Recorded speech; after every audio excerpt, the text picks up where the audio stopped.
Assalamualaikum warahmatullahi wabarakatuh. Izin memperkenalkan diri. Nama saya Nyayu Ica Mariska Putri dari Departemen Bangtek Divisi Pengmas. Jadi di sini saya akan mempresentasikan hal-hal yang saya mengerti, saya pahami, saya ketahui dari orientasi pengurus ini dengan materi yang pertama yaitu public speaking. Jadi pada pengertian dan kedudukan public speaking dalam organisasi, public speaking ini merupakan kemampuan menyampaikan organisasi secara lisan di hadapan orang lain dengan tujuan memberi informasi, memengaruhi sikap, atau membangun pemahaman bersama. Kegiatan ini tidak hanya berkaitan dengan keberanian berbicara aja, tetapi juga kemampuan menyusun pesan, memilih bahasa, mengatur ekspresi, dan memahami audiens. Nah, di dalam organisasi mahasiswa ini, public speaking menjadi keterampilan dasar. Karena pengurus sendiri kan itu kan sering berhadapan komunikasi kepada pihak luar gitu, nggak cuma di bagian tertentu aja kan. Nah, jadi materi public speaking ini tuh bener-bener kayak ngebantu banget untuk mengurus agar pesan organisasi dapat disampaikan dengan jelas dan tidak menimbulkan salah tafsir.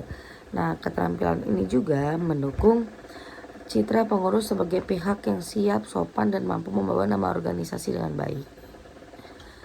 Public speaking ini beda dengan cara kita ngomong kayak biasa. Karena pembawa harus memperhatikan tujuan komunikasi, struktur pesan, serta kebutuhan para pendengarnya. Berbicara tuh dapat terjadi secara spontan.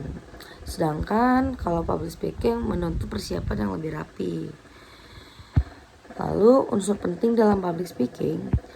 Nah, jadi public speaking ini memiliki beberapa unsur, yaitu pembicara, pesan, audiens, saluran komunikasi, umpan balik, dan konteks kegiatan. Pembicara bertanggung jawab menyusun isi dan menjaga sikap selama menyampaikan pesan. Lalu pesan harus disusun secara runtut agar audiens mudah mengikuti alur pembicaraan. Audiens menjadi pihak yang menerima dan menafsirkan pesan, sehingga pembicara perlu menyesuaikan pilihan kata, contoh, dan cara penyampaian. Konteks kegiatan juga mempengaruhi gaya bicara karena forum resmi, rapat internal, dan kegiatan lapangan membutuhkan pendekatan yang berbeda. Apa aja sih persiapan yang harus dilakukan sebelum berbicara di depan umum? Nah, jadi persiapan untuk public speaking ini dimulai dari menentukan tujuan pembicaraan. Tujuan dapat berupa memberi informasi, mengajak audiens melakukan sesuatu, menjelaskan kebijakan organisasi, atau menyampaikan evaluasi kegiatan setelah tujuan ditentukan. Nah, pembicara perlu mengumpulkan bukan yang sesuai dan memilih bagian yang paling penting untuk disampaikan. Materi yang terlalu banyak tuh biasanya membuat pembicara melebar, sedangkan materi yang terlalu sedikit dapat membuat pesan terasa kurang kuat. Kayak pesan seperti persiapan yang mungkin membuat lebih percaya diri dan mengurangi gugup berlebihan.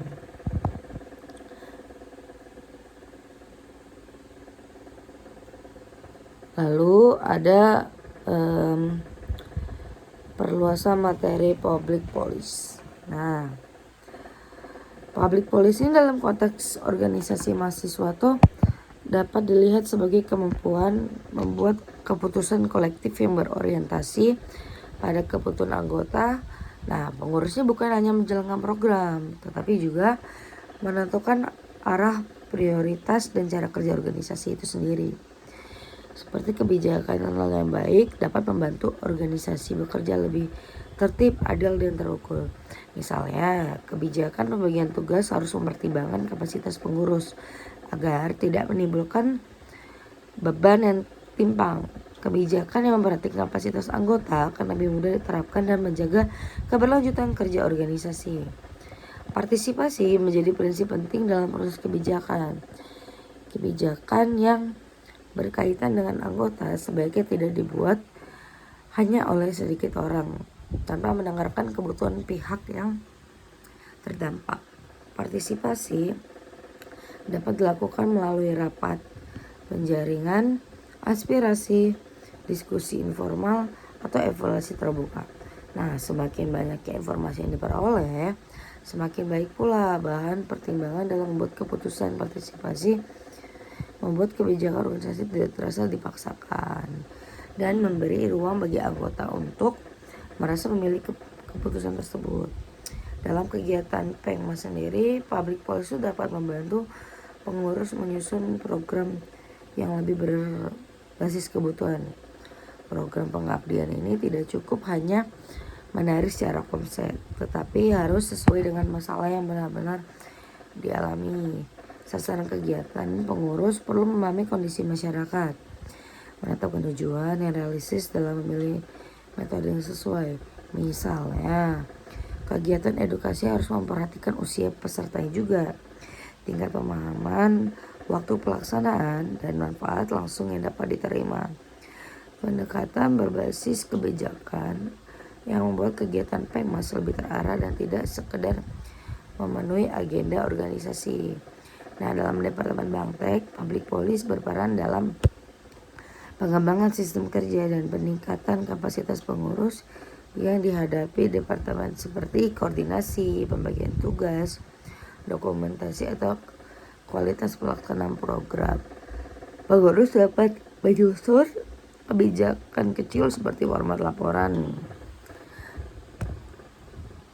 alur komunikasi, jadwal, dan lainnya. Sekian materi yang dapat saya sampaikan. Terima kasih.